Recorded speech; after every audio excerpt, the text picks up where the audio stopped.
Hello YouTuber family, Radhe Radhe. কেমন আছেন সবাই? আপনাদের সকলকে স্বাগত জানাই আমার আরও একটি নতুন রেসিপির ভিডিওতে। আজ না আমি আপনাদের বাসন্তী পোলাও বানিয়ে দেখাবো। আর এই বাসন্তী পোলাওটা আমি বাসমতি চাল দিয়ে বানাবো। আর আমরা সাধারণত বাসন্তী পোলাও গোবিন্দভোগ চাল দিয়ে বানিয়ে থাকি, তাই না? আর আমি আজকে এই বাসমতি চাল দিয়ে বাসন্তী পোলাওটা বানিয়ে দেখাবো আপনাদের। আর আমরা সাধারণত বাঙালিরা বাসন্তী পোলাওটা আমাদের জনপ্রিয় খাবার, তাই না? আমরা খুব ভালো করে খেয়ে থাকি এটা। চলুন তাহলে রান্নাটা দেখে নেওয়া যাক। আমি বাসন্তী পোলাও বানানোর জন্য আমি এখানে বাসমতি চাল নিয়ে নিয়েছি 500 গ্রাম মতো। তারপর আমি জল দিয়ে এই চালটাকে ভালো করে ধুয়ে নেব। আর এটা বারবার ধুয়ে নিতে হবে, নাহলে একটা চালের সেই একটা ঘোলা অংশ থাকে না, এই দেখুন যেমন হয়ে যাচ্ছে। তো আমি 5 থেকে 6 বার মতো আমি চালটাকে ধুয়ে নিয়েছি। এই দেখুন চালটা আমার একদম ধুয়ে পরিষ্কার হয়ে এই দেখুন আমি শুকনো করে নিয়েছি। আর এটা অবশ্যই মনে রাখতে হবে, চালটাকে একদম ধুয়ে শুকনো করে নিতে হবে হালকাভাবে, একটুকু জল থাকলে হবে না। তারপর আমি 1 চা চামচ মতো কাঁচা লঙ্কার আদা বাটা দিয়ে দিলাম, আর হাফ চামচ মতো হলুদ গুঁড়ো দিলাম রঙের জন্য, আর 2-3 চামচ মতো আমি এখানে ঘি ব্যবহার করলাম। তারপর আমি ভালো করে চামচ দিয়ে নেড়ে ছেড়ে প্রথমটা একটুখানি মাখিয়ে নিলাম আশপাশটা। তারপর আমি ভালোভাবে হাত দিয়ে মাখিয়ে নেব চালটা।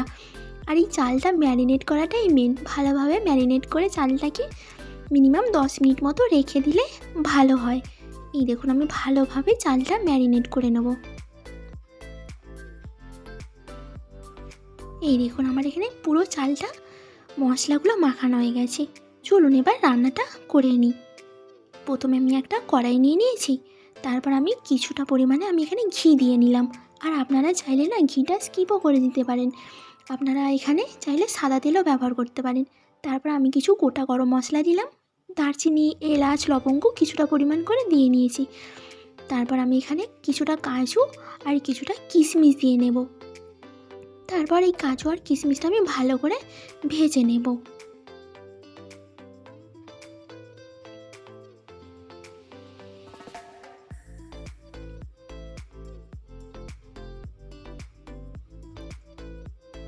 এই দেখুন আমি ভালো করে কাজু আর কিশমিশটা ভেজে নেব।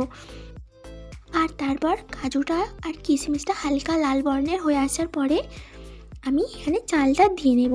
তার আগে ভালো করে আমি কাজু আর কিশমিশটা মশলাটা ভালো করে ভেজে নেব।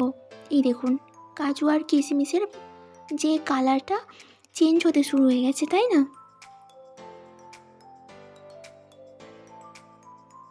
এই দেখুন এবার আমি ম্যারিনেট করা যে চালটা আমি 10 মিনিট রেখেছিলাম, তো সেই চালটা আমি এখানে দিয়ে নেব। আর এখানে গ্যাসের ফ্লেমটা একদম লোতে রেখেই আমি সব চালটা এখানে দিয়ে নিলাম। তারপর ভালো করে এবার ওই ঘিয়ের সাথে মশলার সাথে ভালোভাবে আমি চালটা ভেজে নেব। এই দেখুন আমি ভালো করে চালটা ভেজে নেব। আর আপনারা না চাইলে এখানে ঘিয়ের পরিবর্তে সাদা তেল দিয়েও চালটা ভেজে নিতে পারেন। আর চালটা না ভালোভাবে ভেজে নিতে হবে। একটু চালটা যখন ভাজা ভাজা মানে হালকা লাল লাল কালারের যেমন একটু ভাজা ভাজা ভাব হয়ে আসে না, তো যখন ওই রকম হয়ে আসবে তারপর আমি গরম জল ঢেলে দেব। এই দেখুন আপনাদেরকে একটু দেখাই চালটা কেমন ভাজা ভাজা হয়ে আসছে। এই দেখুন চালটা আমার এখানে ভালো ভাজা হয়ে গেছে। এবার আমি মেনলি জলের কথাটা যেটা বলি, যেটা হলো মেন ব্যাপার। আর আপনারা তো দেখেছিলেন আমি চালের পরিমাণ কতটুকু নিয়েছিলাম, 500 গ্রাম মতো চাল নিয়েছিলাম। আর এই কাঁচের বাটিটার অর্ধেকটা পরিমাণে চাল হয়েছিল। আর এটাই মনে রাখতে হবে যে ঝরঝরে বাসন্তী পোলাও বানানোর জন্য এই জল দেওয়াটাই মেন। আমি এখানে হাফ বাটি মতো চাল দিয়েছিলাম, দেখলেন তো? তো এর ডাবল মানে সেম পরিমাপেরই জল দিতে হবে। মানে আমি যদি এখানে 1 বাটি পরিমাণে যদি এখানে চাল নিই, তো সেই বাটির মাপ অনুযায়ী 2 বাটি জল দিতে হবে। আর এই জলটা অবশ্যই গরম জল দিতে হবে।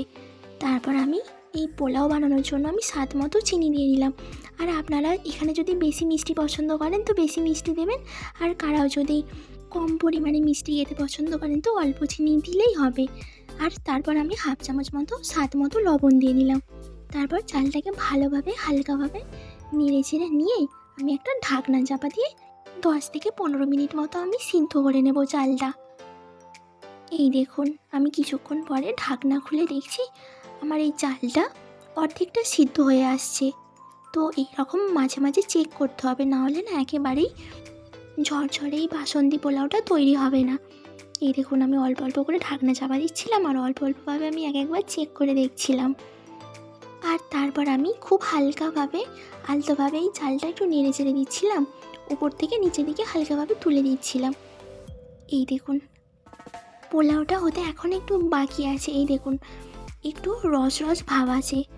তো এইভাবে আমি হালকাভাবে নেড়ে চেড়ে নিয়ে আলতোভাবে আমি ভালোভাবে পোলাওটা তৈরি করে নেব ঝরঝরে করে। এই দেখুন এইবার আমি আস্তে আস্তে করে মানে কী রকম হয়েছে সেটা দেখাচ্ছি, নিচেটা কেমন শুকনো আর ঝরঝরে হচ্ছে। আর আপনাদের না অবশ্যই এটা মনে রাখতে হবে, গরমে গরমে না একটু প্রথমে মনে হতে পারে কি নরম নরমেই মানে পোলাওটা, তারপরে এই পোলাওটা ঠান্ডা হয়ে যাওয়ার পরে না একদম ঝরঝরে হয়ে যায়। এই দেখুন এখানে আমার পোলাওটা একদম রেডি হয়ে গেছে। তারপর সব শেষে আমি কিছুটা পরিমাণে ঘি দিয়ে দিলাম। ঘিটা দিলে একটু ভালো গন্ধ হয় আর খেতেও খুব সুন্দর লাগে, সেই জন্য ঘিটা একদমই অপশনাল, আপনারা না দিতেও পারেন। তারপর আমি পোলাওটাকে আলতোভাবে নেড়ে চেড়ে ঘিটা মিশিয়ে দেব। তারপর আমি কিছুক্ষণ ঢাকনা চাপা দিয়ে রেখে দিয়েছিলাম গ্যাসের ফ্লেমটা একদম অফ করে। এই দেখুন আমার এখানে পোলাওটা একদম তৈরি। তাহলে আপনারা দেখলেন তো এই বাসন্তী পোলাও বানানো কতটা সহজ আর কতটা ঝটপটে বানানো যায়। আর আপনারা তো জানেনই যে বাসন্তী পোলাওয়ের স্বাদ কতটা সুন্দর, অসাধারণ, একবার খেলে বারবার খেতে মন চাইবে। আর আমাদের বাঙালিদের তো এই বাসন্তী পোলাওটা মেন। আর আপনারা পারলে অবশ্যই একবার এই রকমভাবে বানিয়ে দেখতে পারেন বাড়িতে, দেখবেন খুব ভালো লাগবে খেতে। আজ তাহলে আমি আমার ভিডিও এখানেই শেষ করছি। খুব তাড়াতাড়ি দেখা হবে নতুন একটা রেসিপির ভিডিওতে। সবাই ভালো থাকবেন, সুস্থ থাকবেন, সাবধানে থাকবেন। রাধে রাধে।